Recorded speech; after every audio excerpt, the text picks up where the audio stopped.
سلامونه قدرمنو لیدونکو، نن زموږ ته د خوشحالۍ ورځ ده. نن د یوه نوې بلې خپرونې سره د یو نوي پروګرام سره زه وږمه صبا عامر ستاسو په خدمت کې یم. زما په دې ویډیو کې به د هېواد د وتلې څېره، ښه ځوان تکړه ژورنالیست او ښه شاعر سعید شینواری له جرمني نه راغلی. اول په ښه راغلاست ورته زموږ غریب خانې ته راغلی، د ښه راغلی، په خیر راغللی. دوی سره به زه نن مرکه کوم چې څنګه را مسافر سو، د دې په ژوند باندې ډېرې خبرې به مې د ده په سفر باندې وي، د ده په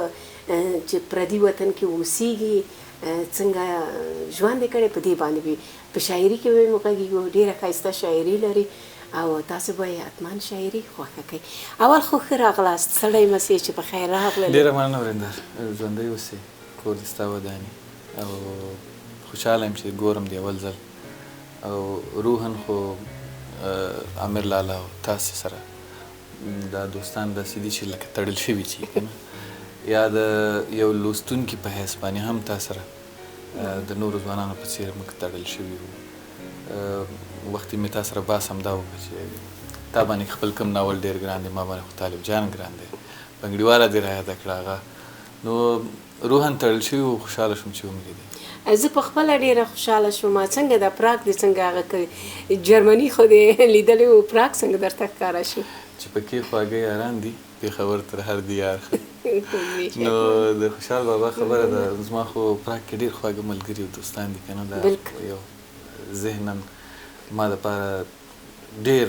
یعنې که دا دوزخ هم وی نو زه د یارانو دپاره ورته راتلم او ما ته به ښه ښکاري. څنګه یوازې راغلی له وطنه که کورنۍ در سره ده؟ کورنۍ را سره ده. ډېر ښه. څنګه احساس کوې لکه شاعران خو په وطن کې د وطن د آب و هوا سره، د خلکو سره، یا ووایم چې په وطن کې اوسېدل یو ډول خوند لري او له وطنه د باندې څنګه احساس کوې چې ته اوس دلته په جرمني کې کابل کې دې څه پاتې دي درنه، افغانستان کې دې څه درڅخه پاتې شي چې ته یې ډېر خفه کړی؟ ته څنګه یې چې مسافر یې وطن کې نه یې؟ زه خو مخکې ما درته ویلي چې ما ډېر څه بایللي دي. همدغسې لکه بایللی جوارګر چې کور ته ځي. دا شرایط، حالات، هر څه لومړی چې ځپي هغه د اهل فکر وي. موږ خو په اهل فکر کې هم که رانشو خو اهل احساس کې خو ځان شمارو.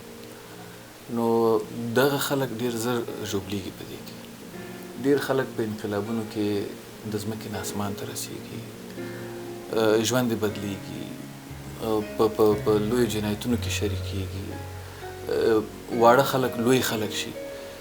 مګر هر وطن چې انقلاب ویني تر ټولو زیات چې پکې ضرر ویني هغه زما خبره هم ده دا که نه چې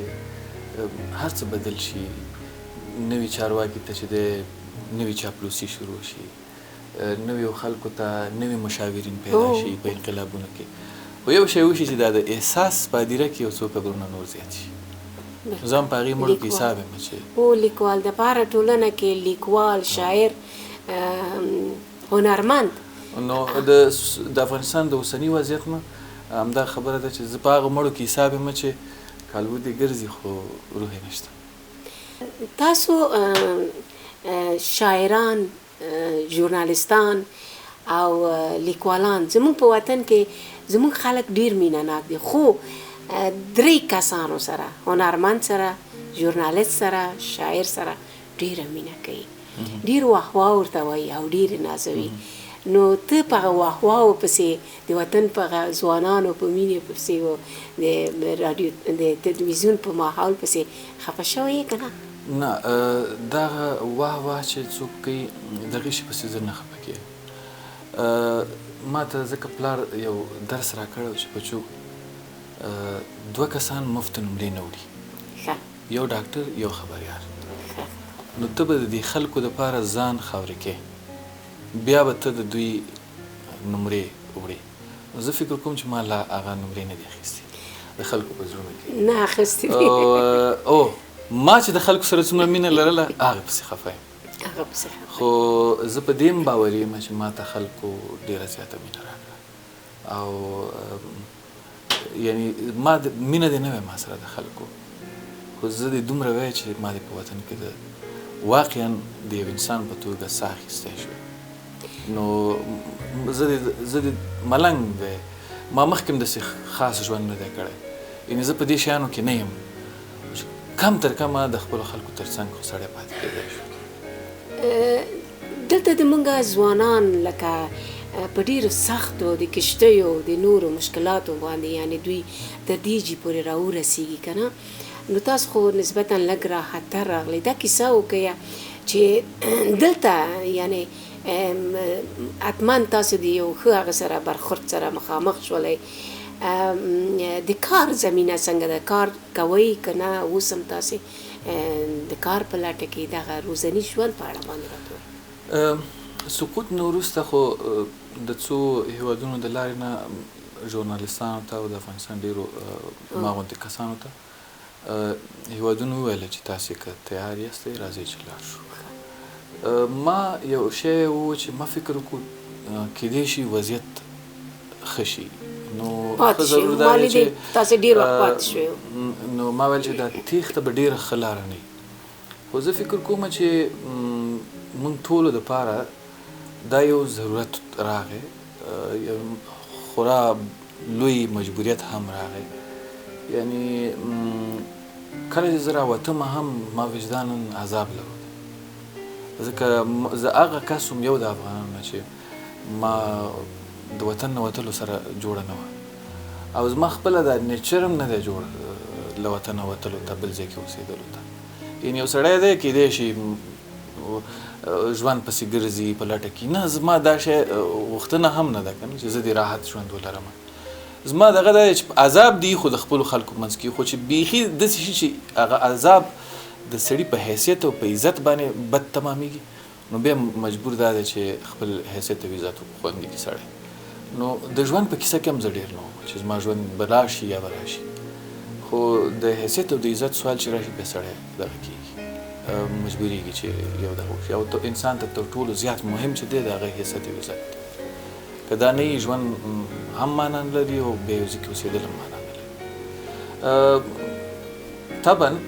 دلته راتګ سره هم ډېر اسانتیاوې دي خو یعنې زه فوق العاده په اسانۍ باندې راغلی یم دلته افغانستان نه ډېر په عزت او په قدردانۍ باندې خو بل دا چې ما کوشش کړی و چې زه اولین کس به تاسې یاستئ ورنګه چې ستاسو د خاطره ستاسې په سکرین باندې راځم که زه چا سره مرکه هم کومه د پردې تر شا ورسره خبره کومه نو ما د ژوند سره یو ډول مخه ښه کړي او ما بل وارې راتګ دغه د یوې هیلې د یو صحیح چې واقعي هدف ته رسېدلي ارمان سره راتګ ټکل کړی نو ډېر سړی چې مات شي بیا ضرور نه دی چې په ماتو پښو باندې د باندې وګرځي بیا باید یې وخته پورې کور کې اوسي نو زه فکر کوم چې زه لا اوس په دې حالت کې نه یم چې زه اوس بیرته د خپل ځان په جوړولو باندې ځکه نوې نړۍ دا ده چې افغانستان کې صحیح ده چې موږ 18 کاله تعلیمونه وکړل زده کړې مو وکړې بیا هم دلته هر ګام اخیستل نوې زده کړه ده نوی ژوند دی او نو بیا د دې خلکو سره زده کول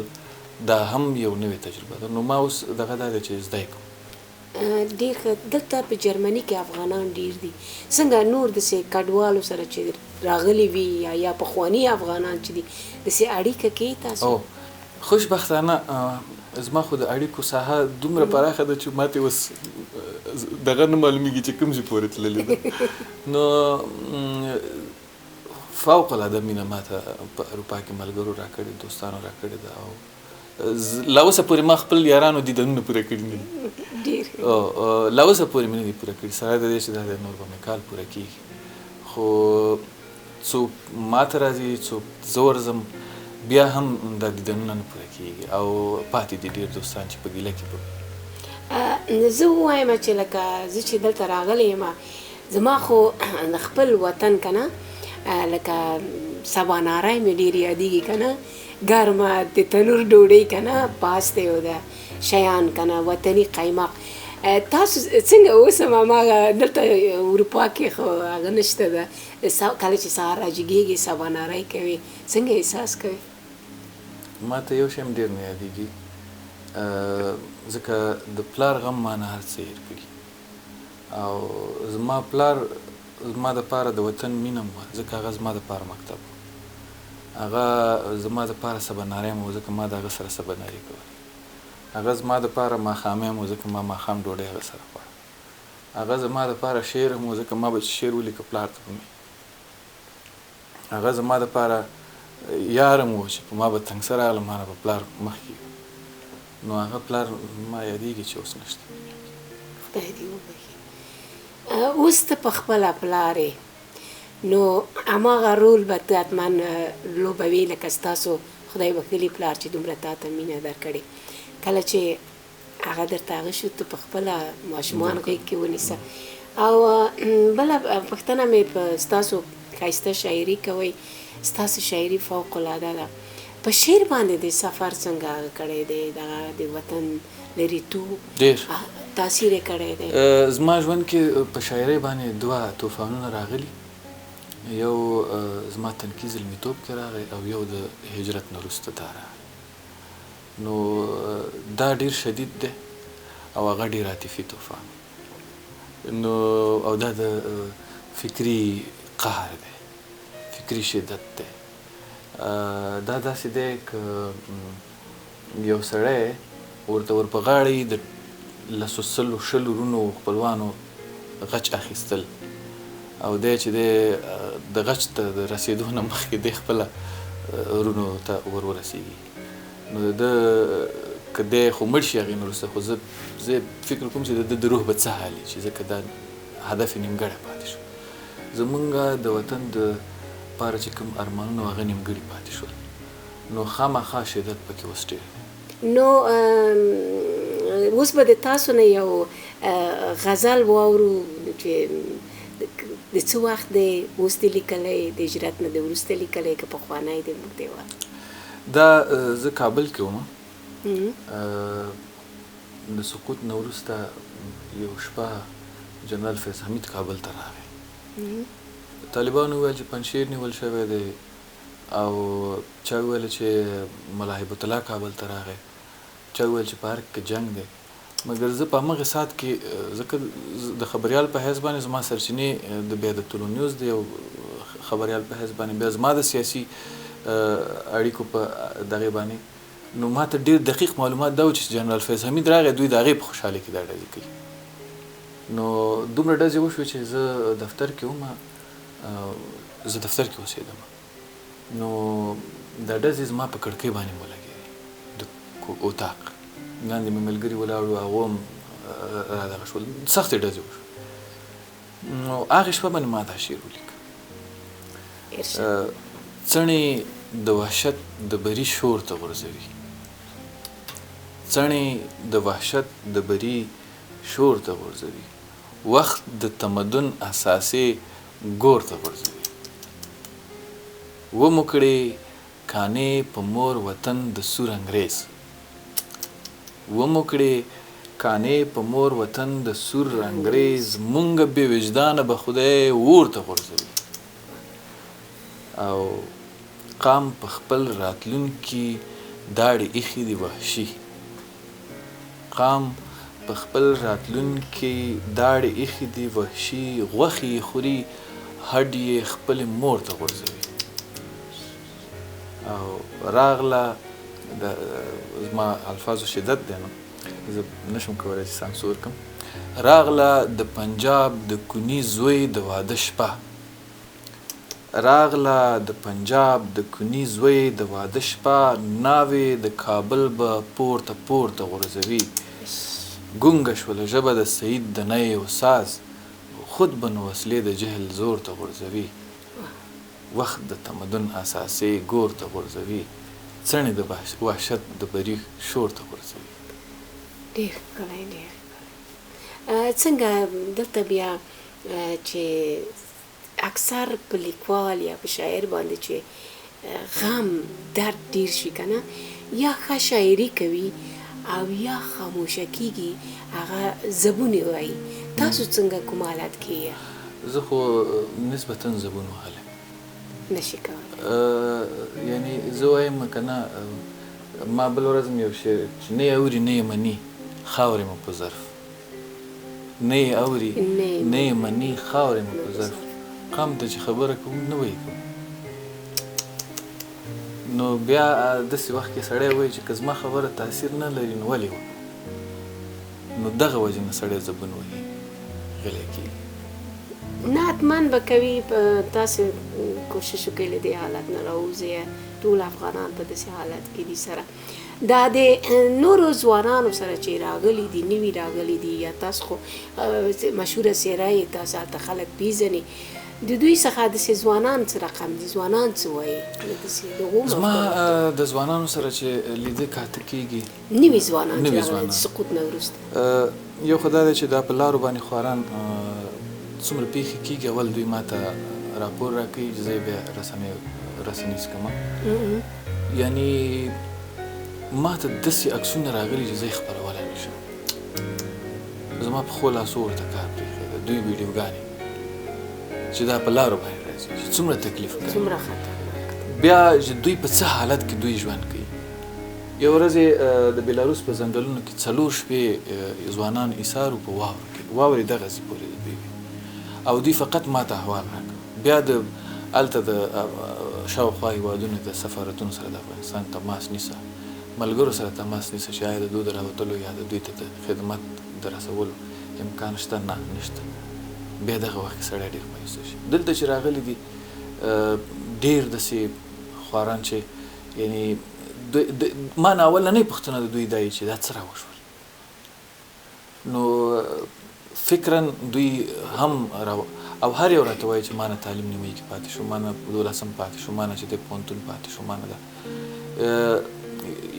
هغه بندیزونه چې اوس طالبانو لګولي د نجونو په تعلیم باندې یعنی خلک یو اړخ ته شاید وګوري خو ما یې ډېر شیان ولیدل چې د دغې بندیز عواقب په څومره سکتورونو باندې په کومو ځایونو باندې یعنی خلکو سره په ژوند هیله ختمه ده په افغانستان کې او دلته چې راغلي دي ما په فرانسه کې ولیدل چې سړک په غاړه باندې هغه واړه ټینټونه یو بار مصرف د چکر دپاره چې هغه کې دوی پراته وي خواران ژوند امکان نشته دی لا دا امکان هم نشته چې دوی به دلته پرېږدي پرې به نه دي نو ډېر ستونزې رواني تکلیفونو سره خواران مخ دي زما یو ډاکټر ملګری دی افغان دی ما ته کله کله وایي چې ولا دومره افغانان رواني درملنه مې وکړه چې اوس زه خپله ځان یو رواني ناروغ احساسوم داسې یو حالت دغه شوی نو ویې ویله چې افغانان هغې ځینه هلته خو هغه ګاللي دي دلته په لارو کې ګاللي دلته چې راشي نوي مشکلات ورته مخ شي نو دا خو اوسپنې نه دي دا خو به خامخا دغسې کېږي بلکل خدای دې تقدیر بدل کړي بیا به ډېر به دې خفه کومه نه تاسو کوم شعر مو ډېر خوښېږي د یو شعر نه چې ډېر ښه خاطره ولري او هر وخت دې په زړه چنګ وي خوشحالۍ خبرې یو شعر اوس وخت کې خو داسې دغه نه دی پخوا دې خوښېده یو شعر مې دی نظم دی چې ما ځان سره ذهن کې ساتلی دی چې خدای ته به وایم او دا بیا زما ملګرو انګلیسي او فارسي او دغې ته جرمني ته حتی موږ ترجمه نو دا به درته ووایم مننه دا چې زه راغلم دا خبره مې شعر مې لیکله خدای ته به وایم چې مونږ څوک که انسانان وو کلمه ګوی وو مسلمانان وو اشرف الخلق وو ستا بندگانو نو ولې بیرته له مسلمانه ستا له انسانه په خپله خاوره هم شهیدانو هم یتیمانو ژوند نه محروم وو وږي او تږي په ډکو سترګو له مور وطن اوارهګانو خدای ته به وایم زه د دوزخ وم داسې دوزخ چې یو لوی زندان و نه غلط شوم افغانستان و د وینو ډنډ و خو موږ ته ګران و ستا د لښکرو له لاسه وران و نه یې مرهم و نه یې درمان و خدای ته به وایم یوه ډلګۍ وه سپینې لمنې غټ یې نسونه تورې مخونه ستا دعوهدارو جنګ ته اوزګارو هو ملایانو د چین یارانو د روس یارانو ټول یارانو خو بس یو مونږه یې دښمنانو د دوی کمچین وه زمونږ ملاوې د دوی فرمان و موږ بندیانو ډېر ظالمانو ویل یې موږ د خدای لښکر یو ډېر زورور یو خدای ته به وایم آیا رښتیا هم دا ستا لښکر خدای ته به وایم آیا رښتیا هم دا ستا لښکر او تا ورکړی ورله فرمانو چې څوک افغانو وږی یې ساته تږی یې ساته جومات یې سور کړه د تن په وینو مکتب یې بند کړه څپېړه ورکړه بیرغ یې کوز کړه که آه یې وویست سر ترې قلم که جوړ ترې ماتم که